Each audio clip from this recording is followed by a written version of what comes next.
Oke, selamat datang di mata kuliah Robot Modeling and Simulation. Nah, di pertemuan pertama ini kita akan berkenalan dulu tentang robot modeling dan simulasi. Apa-apa saja yang akan kita pelajari di materi kali ini?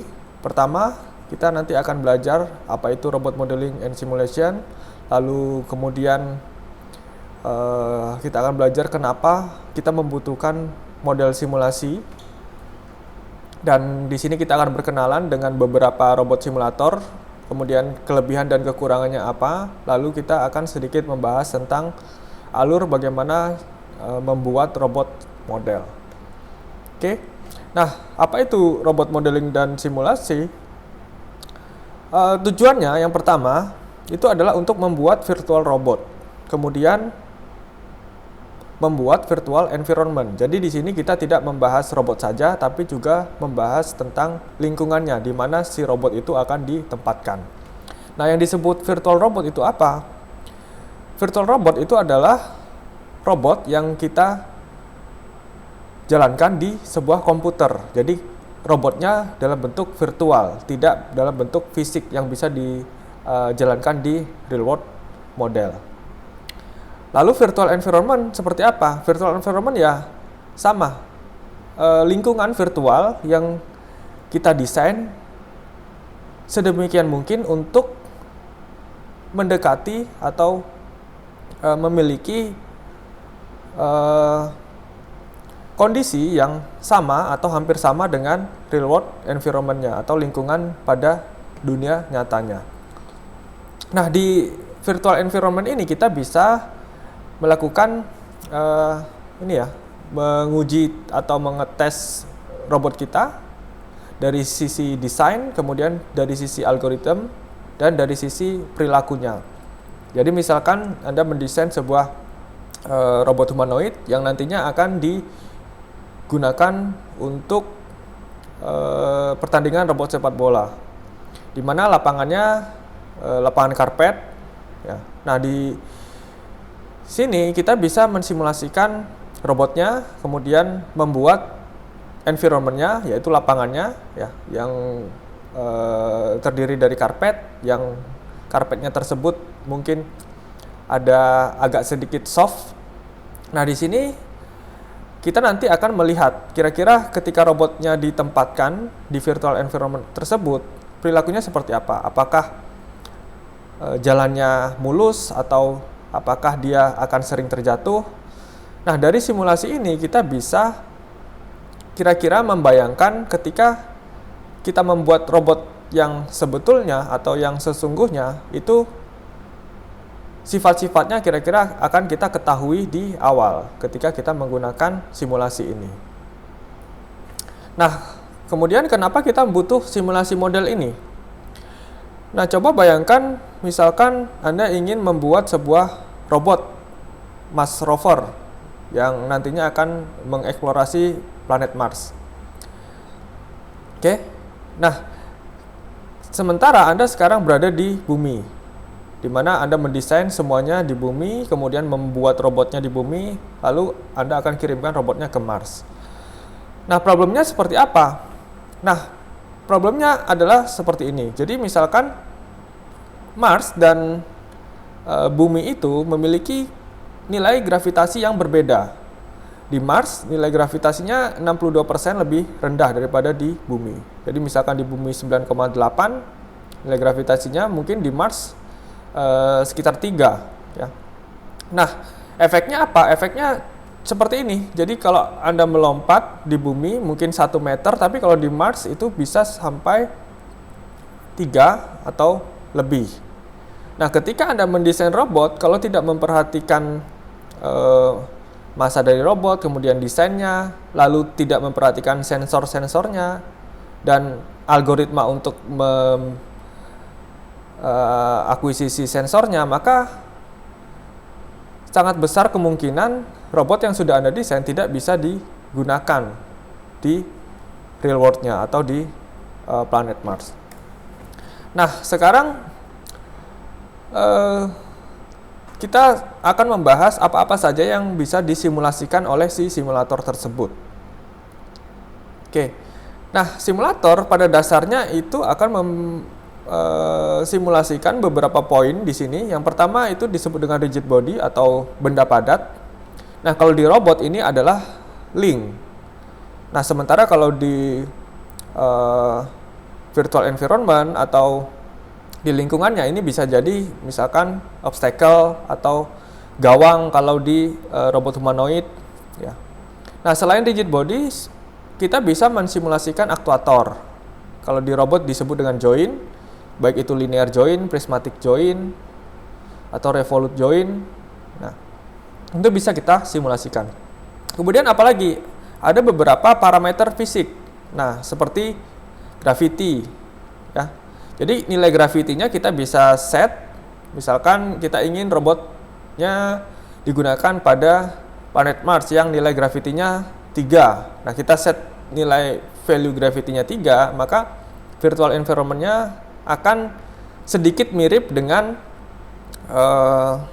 lingkungan nyata. Lalu kita juga bisa mensimulasikan gaya gesek.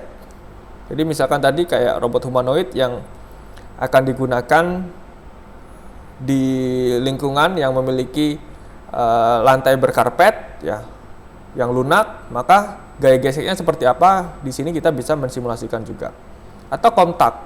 Nah, kontak ini biasanya digunakan untuk mensimulasikan ketika robot Anda ingin mengambil atau menggenggam sebuah objek. Jadi kalau robot manipulator misalkan untuk mengambil gelas. Nah, untuk memastikan robotnya sudah menggenggam gelas atau belum, kita bisa simulasikan dari kontak point namanya. Nah, inilah yang bisa kita ambil datanya untuk memastikan apakah robotnya sudah menggenggam atau belum.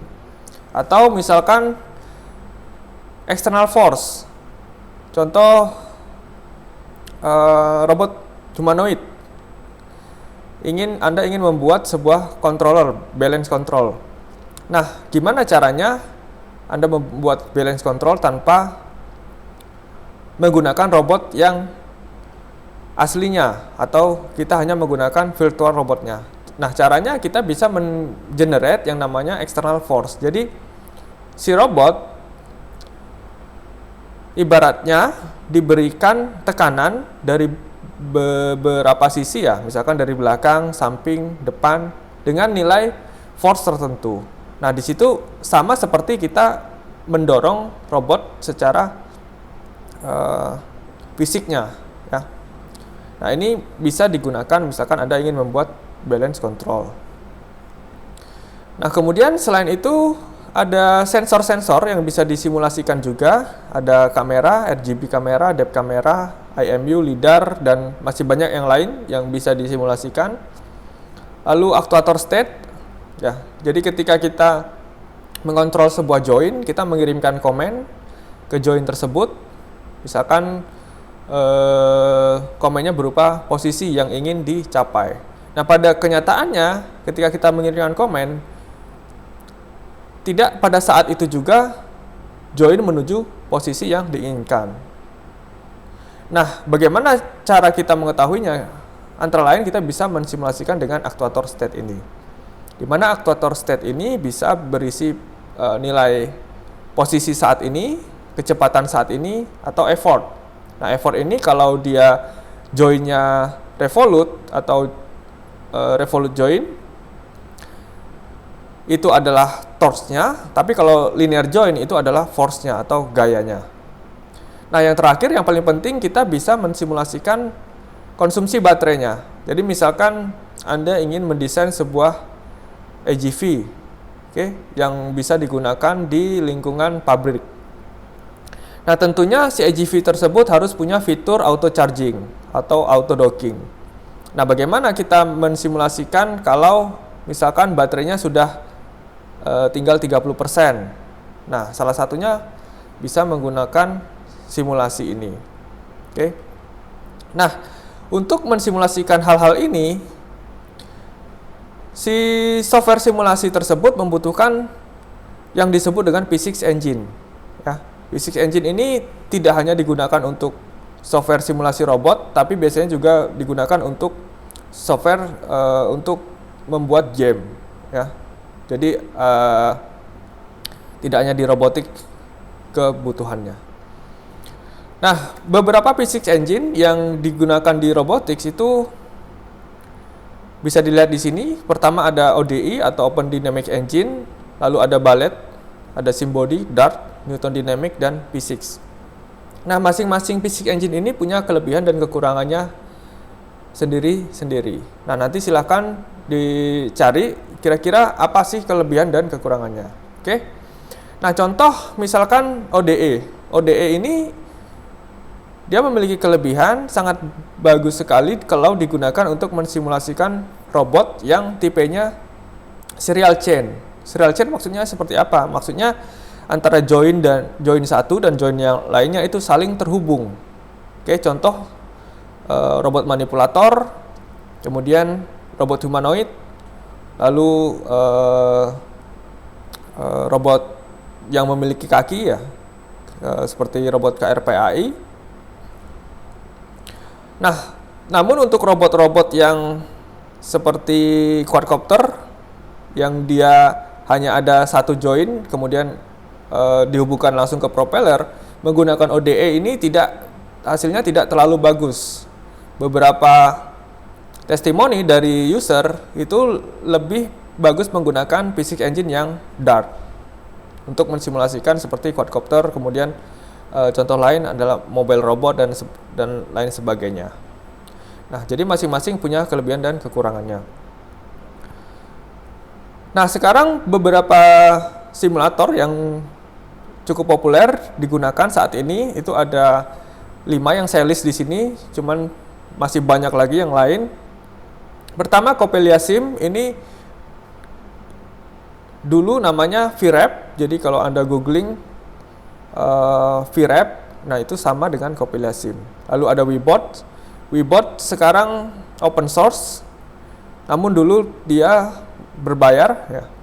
Dan sekarang untuk Webot itu secara ofisial digunakan oleh RoboCup Community untuk membuat virtual environment di pertandingan RoboCup 2021. Nah, lalu ada Gazebo. Gazebo ini yang satu paket dengan ROS ya, tapi dia bisa berjalan sendiri, tidak tergantung dengan ROS. Lalu ada Ignition. Ignition ini pengembangan dari Gazebo. Jadi Gazebo ini sendiri masa supportnya sampai tahun 2025. Sementara sekarang beberapa user kebanyakan sudah migrasi ke Ignition. Lalu ada yang cukup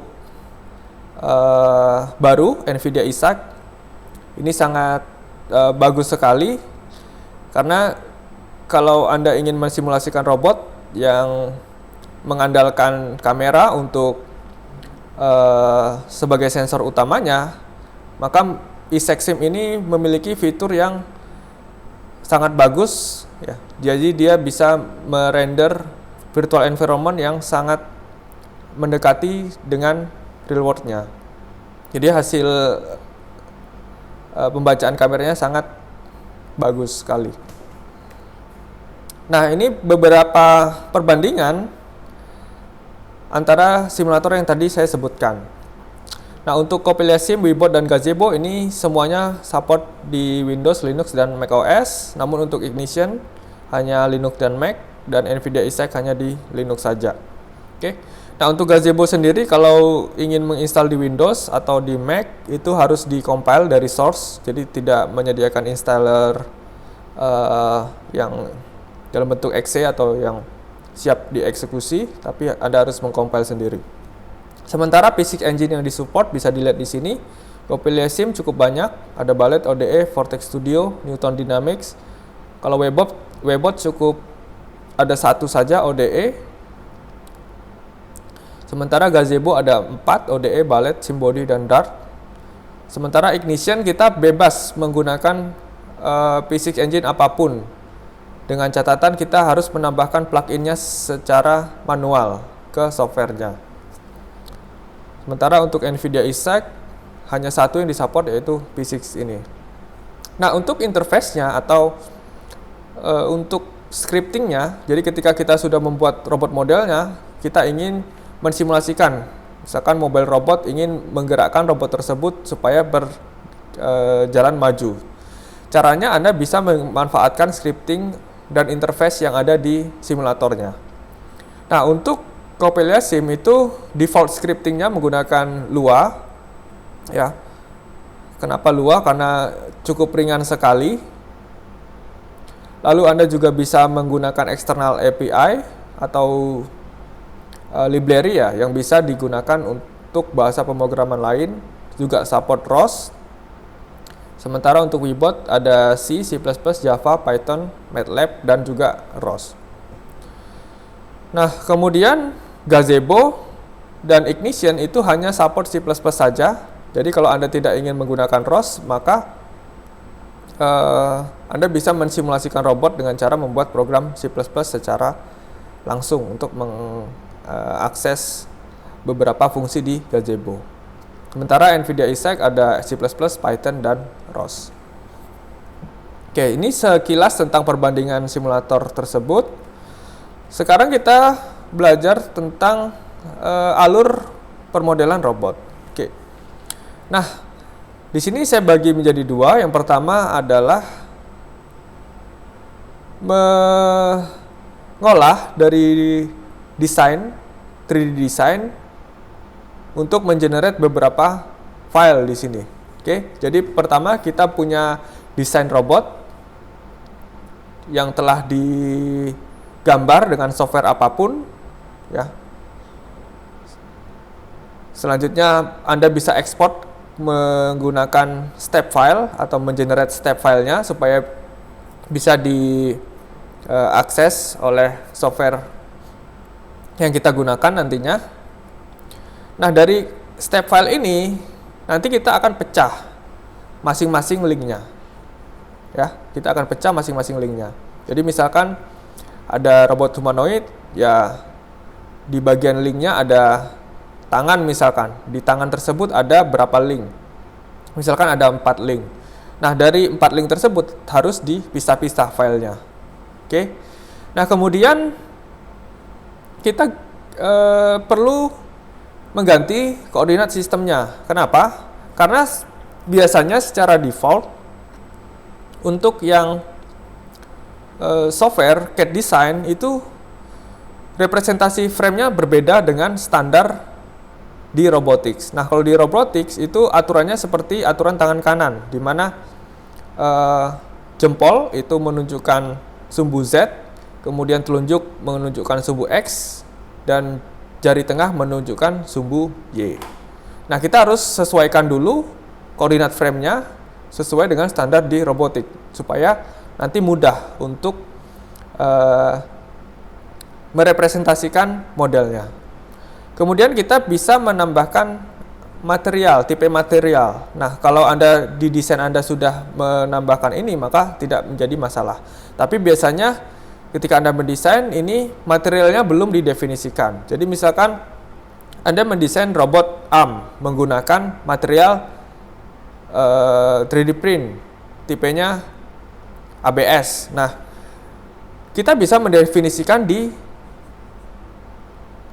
CAD desainnya, material yang akan digunakan ABS. Tujuannya untuk apa? Tujuannya untuk mengestimasi berapa sih kira-kira massa dari benda ini, ya. Jadi untuk mensimulasikan sebuah robot nanti kita perlu 3 parameter ini: mass, center of mass, dan inertia metrik. Sementara ketika kita mendesain, kita tidak tahu kira-kira massnya berapa. Nah, cara mencari tahunya adalah menambahkan material tipe ini, kemudian nanti kita bisa mengestimasi. Nah, setelah kita ganti dan split beberapa link tadi, kita akan mengenerate yang disebut dengan visual model. Nanti ini extensionnya .stl. ya, atau biasa disebut dengan mesh file. Lalu ada collision model yang bisa digunakan untuk mensimulasikan benturan, sementara visual model adalah model yang hanya digunakan untuk memvisualisasikan bentuk dari link yang ingin Anda tampilkan. Nah, di sini kita juga mengenerate ini mass estimasinya berapa, center of mass-nya ada di titik mana, lalu inertia matrixnya berapa. Nah, ini nanti di-generate menjadi file txt. Dan yang terakhir kita membuat annotated drawing atau dimensi-dimensi dari link tersebut harus jelas. Nanti kita akan mengukur jarak antara frame frame 1 ke frame yang lain berapa. Perubahan X-nya berapa, perubahan Y-nya berapa, perubahan Z-nya berapa. Oke. Nah, di sini kita full menggunakan software CAD. Nanti kita akan menggunakan SolidWorks. Nah, setelah ini, setelah Anda punya keempat file ini, lalu kita modelkan. Ya. Yang perlu dimodelkan pertama apa? Pertama adalah join dan link. Oke. Yang paling penting adalah join dan link. Kenapa? Karena pada dasarnya robot hanya terdiri dari join dan link saja. Oke, sensor dan lain-lainnya nanti kita tambahkan di step selanjutnya. Nah, di join dan link ini kita mendefinisikan transformasi frame-nya seperti apa dari join yang satu ke join yang lain. Kemudian kita verifikasi apakah sudah sesuai dengan desain yang ada, ya. Artinya kalau misalkan joinnya digerakkan ke 1 degree misalkan, apakah pergerakannya sudah sama dengan yang ada di desain kita atau tidak. Nah, itu kita perlu lakukan verifikasi. Kemudian setelah semuanya terverifikasi sudah oke, lalu kita akan menambahkan controller dan sensor. Nah, controller ini untuk apa? Untuk mensimulasikan aktuator. Ya, untuk mensimulasikan aktuator. Jadi misalkan Anda memiliki DC motor dan gear yang ada gearnya, nah di situ bisa ditambahkan. Misalkan perbandingan gearnya berapa, maksimum velocity-nya berapa, maksimum torque-nya berapa. Nah, kita bisa masukkan parameternya di sini. Atau kita bisa menambahkan sensor. Kalau robotnya ada kameranya, gimana cara menambahkan kamera supaya dia di simulasinya bisa melihat layaknya menggunakan kamera. Nah, setelah itu baru kita tes di virtual environment-nya. Nah, di Gazebo secara default virtual environment-nya itu berupa lantai flat ya. Jadi kalau Anda buka Gazebo, nah itu secara default ada lantai flat. Ya, itulah default virtual environment-nya. Nah, tapi Anda juga bisa menambahkan yang lain-lain seperti yang kemarin saya sudah jelaskan cara menambahkan model. Nah, di situ misalkan Anda ingin menambahkan lapangan RoboCup, tinggal di drag and drop saja dari model yang sudah ada. Oke. Nah, kira-kira itu untuk alur memodelkan sebuah robot. Untuk materi kali ini saya cukupkan sampai di sini. Kita lanjutkan ke materi selanjutnya, yaitu membuat visual model dari CAD file. Oke, terima kasih. Sampai jumpa di pertemuan selanjutnya.